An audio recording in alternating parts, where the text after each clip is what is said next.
నమస్తే, welcome to వి3 news. లక్ష్యం సమాజహితం. ఇక వార్తల్లోకి వెళ్లే ముందు ముఖ్యాంశాలు. కరీంనగర్ లో గణేష్ మండపాలకు విద్యుత్ బిల్లుల భారం లేదు. దాదాపు 2000 మండపాల విద్యుత్ బిల్లులను కార్పొరేషన్ భరించనుంది.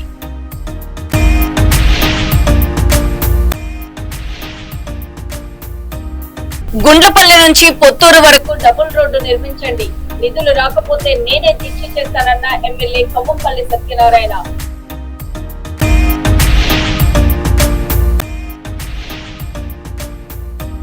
విశాఖ కేజీహెచ్ లో జూడాల సమ్మె, టైఫాయిడ్ 30% పెంచాలనే డిమాండ్.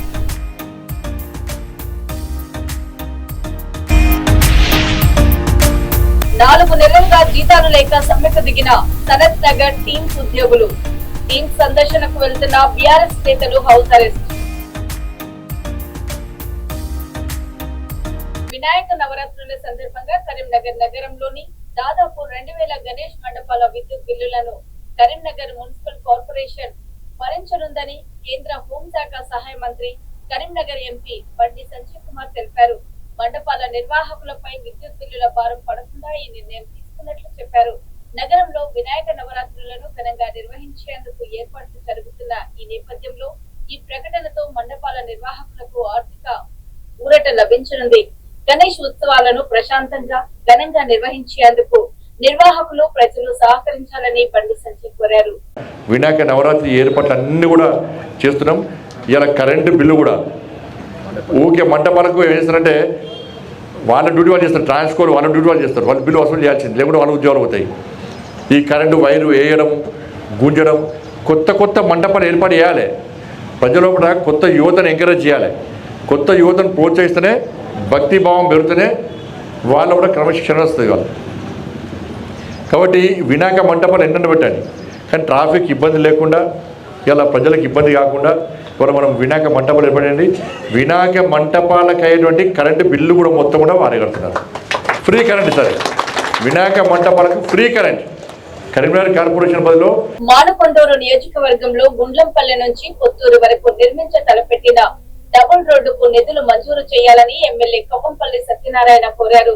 నిధుల కోసం ఎంతో కాలంగా ఎదురు చూస్తున్నామని, ప్రభుత్వం నుంచి స్పందన రాకపోతే అవసరమైతే తానే ఆమరణ నిరాహార దీక్షకు దిగుతానని కీలక వ్యాఖ్యలు చేశారు. నియోజకవర్గ అభివృద్ధిలో ఈ రహదారి నిర్మాణం ఎంతో ముఖ్యమని పేర్కొన్నారు. ప్రజలకు మెరుగైన రవాణా సౌకర్యం కల్పించేందుకు డబుల్ రోడ్డుకు అవసరమైన నిధులు వెంటనే మంజూరు చేయాలని ఎమ్మెల్యే కోరారు. నియోజకవర్గంలో గన్నేరువరం మండలంలో మండల సర్వసభ్య సమావేశం జరుగుతుంది. అదేవిధంగా దీనికి అందరు అధికారులు రావడం, ప్రతి డిపార్ట్మెంట్ మీద ఉన్న సమస్యలను పరిశీలిస్తామని చెప్పడం, ఏదైతే చేయాల్సింది ఉందో ఇమ్మీడియట్గా చేయడం కూడా చేసినాం. ఫోన్ చేయాలి గురించి కానీ, ఏఈ గురించి కానీ, తర్వాత హౌసింగ్ గురించి కానీ, పంచాయతీ గురించి కానీ, ఆర్ఎన్బి రోడ్డు మరీ ముఖ్యంగా గన్నేరువరం గుండ్లపల్లి నుంచి పొత్తూరు వరకు ఉన్న రోడ్డు గురించి కూడా మా తమ్ముళ్ళు వచ్చి రిప్రజెంటేషన్ ఇవ్వడం జరిగింది. మీ అందరికి చెప్తున్నా, మీ అందరికన్నా ఎక్కువ ఆవేదన ఉన్నది. ఎందుకంటే నేను కోర్టుకు పోయి స్టే తీసుకొచ్చినా, దానికి పాదయాత్రకు పర్మిషన్ ఇవ్వకపోతే పాదయాత్ర చేసినా, అక్కడ ధర్నా చేసినా, కాకపోతే ప్రభుత్వం దగ్గర డబ్బులు లేని కారణంగా గత ప్రభుత్వంలో కమాలుద్దీన్ గారు 100 కోట్ల పని చేసి 100 కోట్లు ఇవ్వమని మమ్మల్ని డిమాండ్ చేస్తూ ఉన్నాడు. మేము ఇవ్వలేని పరిస్థితి. ఈ రోడ్డు చేస్తే తక్షణమే చెల్లిస్తామని చెప్పినాం. కాబట్టి ఆయన కొన్ని ఇస్తామంటే కూడా ఒప్పుకోవట్లేదు. రేపు మాకు చూసి ఈ వారం 10 రోజుల్లో కూడా ముఖ్యమంత్రి గారు ఉండలేరు. తక్షణమే వచ్చే విధంగా చేస్తా, చేయకపోతే దానికోసం ఆమరణ నిరాహార దీక్ష చేయడానికి కూడా నేను వెనకపోతే, నేను మాట అంటే మాట మీదనే ఉంటా, తప్పకుండా చేసి చూపిస్తాను. అందరూ ఇది గమనించాలి. మాటికి ధర్నాలు నేను చేస్తాను. నాకు తెలుసు ఆ బాధ. ఆ రోడ్డు గురించి పాదయాత్ర చేస్తాను. నాతో పాటు పొన్నం ప్రభాకర్ గారు మంత్రి గారు కూడా చేస్తాను. చాలాసార్లు మంత్రి గారిని కలవడం, ముఖ్యమంత్రి గారిని కలవడం. కాకపోతే ఈ కమాలుద్దీన్ అంటే ఆయనని ఇక్కడ ఒక కాంట్రాక్ట్, ఆయనను వీలైతే ఇమ్మీడియట్గా ఆయన క్యాన్సిల్ చేయడానికి ప్రయత్నం చేస్తా ఉన్నాం. ఆర్ఎండ్బి ఎస్సీ కూడా చెప్పినా ఆయన లైసెన్స్ని రద్దు చేయమని చెప్పినా కొన్ని టైం ఇస్తాం, లేకపోతే ఆయన కోర్టుకు పోతారా ఎక్కడ పోతారో అది కూడా ఆలోచిస్తారని తెలియజేస్తాం. Thank you. విశాఖ KGH లో జూనియర్ డాక్టర్లు స్టైఫండ్ పెంపు కోసం సమ్మెకు దిగారు. ప్రస్తుత స్టైఫండ్ ని 30% పెంచి జనవరి నుంచి అమలు చేయాలని వారు డిమాండ్ చేస్తున్నారు. అయితే ప్రభుత్వం 3% పెంపు మాత్రమే ప్రకటించడంతో జూనియర్ డాక్టర్లు ఆగ్రహం వ్యక్తం చేశారు. దీంతో అత్యవసర వైద్య సేవలు, ICU ఆపరేషన్ థియేటర్ సేవలను బహిష్కరించి నిరసన చేపట్టారు. తమ డిమాండ్లపై అధికారులు వెంటనే స్పందించి సమస్యను పరిష్కరించాలని దూడాలు కోరుతున్నారు. రోజులుగా ఆందోళన కొనసాగుతున్నా అధికారులు స్పందించకపోవడంపై వారు అసంతృప్తి వ్యక్తం చేస్తున్నారు.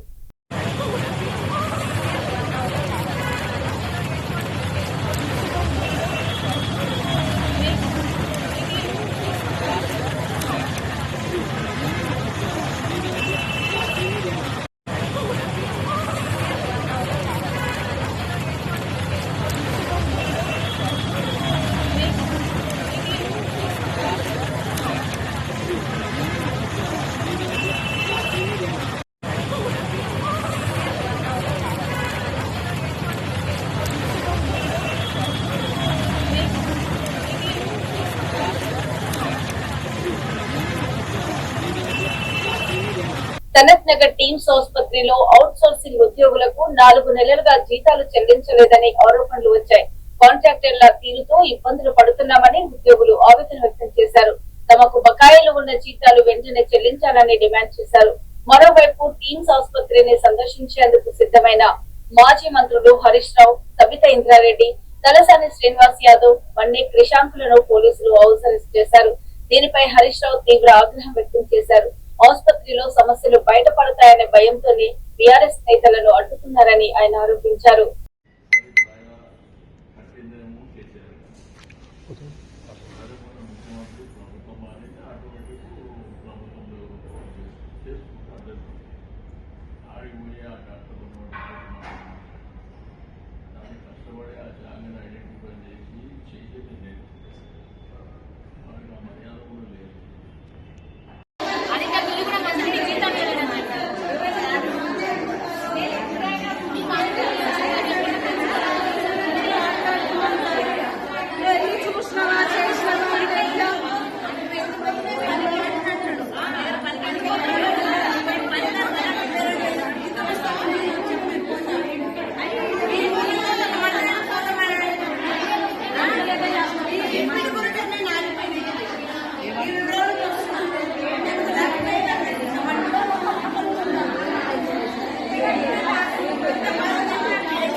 తెలంగాణ బీజేపీ నేతల తీరుపై ఎమ్మెల్యే రాజాసింగ్ తీవ్ర వ్యాఖ్యలు చేశారు. తెలంగాణ బీజేపీ నాయకులు గ్రూప్ రాజకీయాలు చేయడంతో పాటు ఒకరిపై ఒకరు ఢిల్లీకి ఫిర్యాదులు చేయడం వల్లే జాతీయ కార్యవర్గంలో తెలంగాణకు చెందిన ఒక్క నాయకుడికి కూడా చోటు దక్కలేదని అన్నారు. జాతీయ కార్యవర్గంలో తెలంగాణ నుంచి ఒక్కరి పేరును కూడా చేర్చలేదని పేర్కొన్నారు. తెలంగాణ బీజేపీ నాయకులు ఇకనైనా తమ తీరు మార్చుకోవాలని, అయితే వారు మారనే ఉద్దేశంతోనే పార్టీ ఇతర రాష్ట్రాల నాయకులకు అవకాశం ఇచ్చి ఉంటుందని రాజాసింగ్ వ్యాఖ్యానించారు. కానీ తెలంగాణ నుంచి ఒక్క కూడా పేరుని వాళ్ళు ఇంక్లూడ్ చేయలేదంటే మన తెలంగాణ పెద్ద నాయకులు ఒక్కసారి ఆలోచన చెయ్యాలి. ఎందుకంటే ప్రతిసారి గ్రూప్ రాజకీయం ప్రతిసారి కంప్లైంట్ ఢిల్లీకి వెళ్ళాలి, కంప్లైంట్ ఇవ్వాలి. కానీ తెలంగాణ నుంచి ఒక్క కూడా పేరుని వాళ్ళు ఇంక్లూడ్ చేయలేదంటే మన తెలంగాణ పెద్ద నాయకులు ఒక్కసారి ఆలోచన చెయ్యాలి. ఎందుకంటే ప్రతిసారి గురు రాజకీయం ప్రతిసారి కంప్లైంట్ ఢిల్లీకి వెళ్ళాలి, కంప్లైంట్ ఇవ్వాలి, ఢిల్లీకి వెళ్ళాలి, కంప్లైంట్ ఇవ్వాలి. ఈ పెద్ద నాయకులు కూడా అరే ఈ తెలంగాణ మన బీజేపీ అధికారులు మారరు, అందుకోసం వేరేకి అవకాశం ఇద్దామని ఆ విధంగా ఆ యాంగిల్లో వెళ్ళినారని నేను అనుకుంటున్నాను. కనీసం ఎప్పుడైనా మా తెలంగాణ నాయకులకి నా ఒక నివేదిక, మీరు ఈ గ్రూప్ రాజకీయంని పక్కా పెట్టి ఫోక్ సాంగ్ ఆర్టిస్టులు ఈశ్వర్ సాయి, మాధురి రాథోడ్ వ్యవహారం ప్రస్తుతం చర్చనీయాంశంగా మారింది. ఇటీవల ప్రేమిల ఫోక్ సాంగ్ లో లీడ్ రోల్స్ లో నటించిన వీరిద్దరిని ఈశ్వర్ సాయి భార్య అర్ధరాత్రి రెడ్ హ్యాండెడ్ గా పట్టుకున్నట్లు సమాచారం. ఈ ఘటనతో అక్కడ కొంతసేపు ఉద్రిక్త పరిస్థితి నెలకొన్నట్లు తెలుస్తుంది. ఈశ్వర్ సాయి, మాధురి రాథోడ్ కలిసి ఉన్న సమయంలోనే భార్య వారిని పట్టుకున్నట్లు ప్రచారం జరుగుతుంది. ఈ ఘటనకు సంబంధించిన వీడియోలు, వివరాలు సోషల్ మీడియాలో వైరల్ గా మారడంతో ఫోక్ సాంగ్ వర్గాల్లో చర్చనీయాంశంగా మారింది. ఫోక్ యాక్టర్ ఈశ్వర్ సాయి వైఫ్ని బేసిక్గా నా హస్బెండ్ నార్మల్గా అయితే మాత్రం మా రిలేషన్ 7 years బట్టి ఎప్పుడు ఎలాంటి డిస్టర్బెన్స్ అయితే లేదు. ప్రూఫ్గా చెప్పాలంటే నా హస్బెండ్ నేను ఈ 7 సంవత్సరాలు ఒక్కసారి కూడా నేను ఎప్పుడు ఇలాంటి పొరపాట్లు ఎప్పుడు చూడలేదు. టెక్స్టులు, మెసేజ్లు నా దగ్గర ప్రూఫ్లు ఉన్నాయి. చూపిస్తే మాత్రం అంటే ఇట్లా ఎలా వస్తుందంటే మరి నా హస్బెండ్ కూడా చెప్పడం ఏంటంటే తనే ఇట్లా నన్ను కొంచెం ఇది చేసింది, సో అందుకోసం అని ఏ అబ్బాయి అయినా సరే మరి ఎట్లా ఇలాగే అయిపోయింది ఇంకా అని చెప్పి తను చెప్తున్నాడు. మరి ఆ అమ్మాయి ఏమంటుందంటే నాతో కూడా చాలా మంచిగా మాట్లాడేది. సో నేను లాస్ట్ టైం సూసైడ్ చేసుకోవడానికి వెళ్ళాను అనమాట. ఇట్లా ఈ అమ్మాయి విషయంలోనే కొంచెం నాకేదో కొంచెం నెగిటివ్ వైబ్ వచ్చి సో నేను బయటికి అంటే నేను సూసైడ్ చేసుకోవడం వరకు వెళ్ళిపోయాను. నాకు బాబున్నాడు, బాబుని తీసుకొని సూసైడ్ చేసుకోవడానికి వరకు వెళ్ళిపోతే ఆ అమ్మాయి నా కోసం ఫుల్గా అంటే ఎక్కడ ఇది బాగా స్ప్రెడ్ అయిపోతుందా ఏంటి అనుకుందో ఏమో తెలియదు, కానీ కంటిన్యూగా నన్ను ఫాలోఅప్ చేస్తూ ఎక్కడున్నావు ఏమైంది నాకు అప్పుడు కూడా ఏం డౌట్ రాలేదు. తర్వాత చూస్తే మెసేజ్లు ఇవి అవి అన్నీ చూస్తే ఇలా రావాలి, మీ అన్న రావాలి. మెయిన్ వాళ్ళిద్దరికి కలిపి ఒక ఆయన ఉన్నాడు, ఆయన రిత్విక్ అని చెప్పి, వాళ్ళిద్దరు మీడియేటర్, అబ్బాయి పర్సనల్ అసిస్టెంట్ ఇద్దరికి. సో అసలు ఆ అబ్బాయి ఫోన్లో ఎన్ని టెక్స్టులు ఇవన్నీ బ్యాకప్ చేసి చూస్తే అసలు చాలా ఇదిగా ఉంది. సో నేనైతే మాత్రం కోరుకునేది ఏంటంటే నా హస్బెండ్ అయితే తప్పైపోయింది, నాకు ఒక ఛాన్స్ అయితే ఇవ్వు అని చెప్పి ఆయన చెప్తున్నారు. కానీ ఆ అమ్మాయి నుండి ఎప్పుడు నేను ఏం ఫేస్ చేస్తానో తెలీదు. కానీ ఎందుకంటే ఇప్పుడు నాలాంటి అమ్మాయికి అంతమంది ఫాలోవర్స్ ఉండి పైగా నాతో ఇంత మంచిగా ఉండి ఇంత చేసిందంటే వాళ్ళ అమ్మగారు రికార్డు కూడా ఉంది. నేను పొద్దున్న వాళ్ళ అమ్మగారికి ఫోన్ చేసి అడిగితే మా అమ్మాయి అంతే అలాగే చేస్తుంది అని చెప్పి అంటుంది. నా దగ్గర రికార్డు ఉంది. ఫోను స్విచ్ ఆఫ్ అయ్యేటప్పటికి నా దగ్గర ప్రూఫ్ లేకుండా ఉంది, ఆన్ చేస్తే అది కూడా ఇస్తాను. సో ఇట్లాగా ఇప్పుడు నాకు అన్యాయం జరిగింది. నా పేరెంట్స్, మా సిస్టర్స్ వచ్చి ఏదో చేశారు. నా హస్బెండ్ నాతో ఏదో కొంచెం పోలీసులు దీంతో ఏదో మాట్లాడుతున్నాం అవుతుంది. ఇప్పుడు నాలాంటి అమ్మాయి ఒకవేళ వేరే ఒక అమ్మాయి ఎవరైనా దొరికింది అనుకోండి, అమ్మాయి ఇదే స్ట్రెస్ తట్టుకోలేక సూసైడ్ వరకు వెళ్తే ఎంత ప్రాబ్లం. నేను ఇది ఒక్కటే ఆలోచిస్తున్నా, ఎవరైనా సూసైడ్ వరకు వెళ్ళారు అనుకోండి అప్పుడు ఎంత ప్రాబ్లం ఉంటుంది. అమ్మాయికి తెలుసు నాకు బాబుని కొనేటప్పుడు నేను ఎంత డిస్టర్బ్ అయ్యాను, చాలా హెల్త్ ప్రాబ్లమ్స్ ఎలా వచ్చాయి అమ్మాయికి అన్నీ తెలుసు. ఒక ఆడపిల్ల అయ్యి ఇంకో ఆడపిల్లకి అంత త్వరగా ఎలా మోసం చేస్తుంది. అది కూడా నా పక్కనే ఉండి మళ్ళా ఈశ్వర్ నిన్ను మోసం చేయట్లేదు, నేను అలాగా నీకోసం ఏడుచు ఇంత చేస్తూ నా హస్బెండ్తో అసలు అది ఎట్లా ఉండగలుగుతుంది. నా హస్బెండ్కి డ్రింకింగ్ హ్యాబిట్ కూడా లేదు, అలాంటి తను డ్రింక్ కూడా చేయించారంటే అసలు నాకైతే అర్థం కావట్లేదు. అసలు ఈ ఫోక్ ఇండస్ట్రీ అంటే నేను చాలా ఈయనకి మంచి వాళ్ళందరూ చాలా మంది మాట్లాడుతుంటే అబ్బా చాలా ఇట్లా ఉంటుంది అట్లా ఉంటుంది అనుకున్నా కానీ ఇంత అన్యాయం నా వెనక ఇలా జరుగుతుంది అని చెప్పి నేను ఎప్పుడైతే అనుకోలేదు. నెక్స్ట్ ఇదేంటంటే ఇట్లాంటి అమ్మాయిని మాత్రం అసలు ఫోక్లోకి వీటిల్లోకి ఎంకరేజ్ చేయకూడదు. ఎందుకంటే ఇప్పుడు నా హస్బెండ్కి జరిగింది, రేపు అన్న రోజు ఇంకో హస్బెండ్ వాళ్ళ అమ్మగారే చెప్తున్నారు కదా డైరెక్ట్గా మా అమ్మాయి అంతే అని చెప్పి. సో ఇవన్నీ కొంచెం చూసుకొని కొంచెం ఫోక్లోకి తీసుకునేప్పుడు కూడా మనుషుల కోసం నేను మిగతా వాళ్ళని అనట్లేదు, కానీ ఇట్లాంటి వాళ్ళని మాత్రం కొంచెం చూసుకోండి. కాపురాలు పోతాయి, చిన్నపిల్లల లైఫ్లు పోతాయి. క్యాస్టింగ్ క్యాచ్ అనేది బేసిక్లీ ఫిల్మ్ ఇండస్ట్రీలో ఫోక్ ఇండస్ట్రీలో జరుగుతుందనేది ఆరోపణలు ఉన్నాయి. మరి దాని మీద మీ అభిప్రాయం ఏంటి? ఇది కూడా అదే కోణానికి చెందిందా లేకపోతే ఇండివిజువల్? అట్లా ఏం లేదు, నిజం చెప్తున్నాను కదా. మా హస్బెండ్ కి డ్రింకింగ్ హ్యాబిట్ లేదంటే మీరు ఆలోచించండి. నా డెలివరీ దగ్గర నుండి ప్రతి ఒక్కటి నా హస్బెండ్ నన్ను పువ్వుల్లో పెట్టి చూస్తున్నాడు ఏ రోజు. ఇప్పుడు నా హస్బెండ్ విషయంలో 1 minute నేను ఆలోచిస్తున్నాను. ముంబైలోని గట్కోఫర్ రైల్వే స్టేషన్ లో ఓ వ్యక్తి లోకల్ రైల్ పై కప్పు పైకి ఎక్కి ఘటన కలకలం రేపింది. సిఎస్ఎంటీ నుంచి టిట్వాలా వెళ్తున్న లోకల్ రైలు పైకి సుమారు 30 ఏళ్ల వ్యక్తి ఎక్కాడు. సమాచారం అందుకున్న పోలీసులు వెంటనే అక్కడికి చేరుకుని అతడిని సురక్షితంగా కిందకు దించారు. అయితే రైలు పైకప్పుపై ఉన్న ఓవర్ హెడ్ విద్యుత్ పరికరాలకు తగలడంతో అతడికి సుమారు 45% కాలిన గాయాలైనట్లు అధికారులు తెలిపారు. బాధితుడిని చికిత్స కోసం ఆసుపత్రికి తరలించారు.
अरे तू उभा राहू नको. संभाव रे संभाव संभाव संभाव संभाव संभाव ए बाबा खाली डोकं घे. तो पण हेच आहे कर्मचारी कुठला तो पण कर्मचारी वाटतोय कर्मचारी वाटतो तो पण.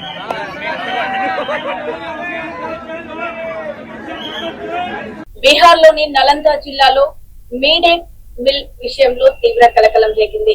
భోజనంలో అదనంగా ఉప్పు కావాలని అడిగిన విద్యార్థులకు ఉప్పుకు బదులుగా డిటర్జెంట్ సర్ఫ్ ఇచ్చినట్లు ఆరోపణలు వచ్చాయి. ఈ ఘటన తర్వాత 20 మందికి పైగా చిన్నారులు అస్వస్థతకు గురి కావడంతో వారిని చికిత్స కోసం ఆసుపత్రికి తరలించారు.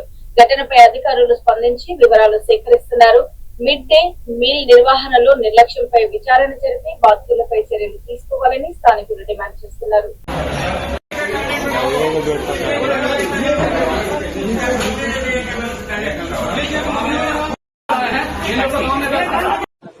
नालंदा के नूरसराय प्रखंड अंतर्गत मध्य विद्यालय परासी में मिड डे मील खाने से करीब 15 बच्चों की तबीयत बिगड़ गई. खाना खाने के बाद बच्चों के गले में तेज जलन और पेट दर्द की शिकायत होने लगी, जिससे स्कूल परिसर में अफरा तफरी का माहौल बन गया.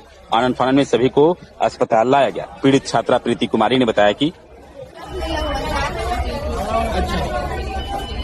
क्या मिला था खाने के लिए आज? अच्छा, उसके बाद क्या हुआ? खाना खा लिए, थोड़ा सा बचा तो खाना अजीब लगने लगा. इसलिए हम लोग को कुछ महसूस हुआ कि मिला हुआ है कुछ. तो टीचर लोग खाना खाए थे उसको पहले? उन लोग कुछ नहीं लगा. अच्छा, कितने बच्चे हो हॉस्पिटल में अभी? हाँ, 200. और लास्ट नमक खाने का नमक कम लगा तो सिर्फ दे दिया. ఇప్పటి వరకు ఉన్నటువంటి బులెటిన్ అప్డేట్స్. కరీంనగర్ లో గణేష్ మండపాలకు విద్యుత్ బిల్లుల భారం లేదు. దాదాపు 2000 మండపాల విద్యుత్ బిల్లులను కార్పొరేషన్ భరించనుంది.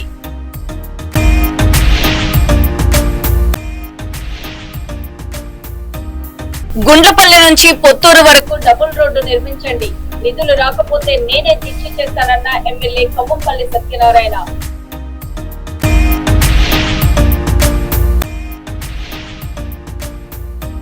విశాఖ కేజీహెచ్ లో జూడాల సమ్మె, స్టైఫండ్ 30% పెంచాలనే డిమాండ్.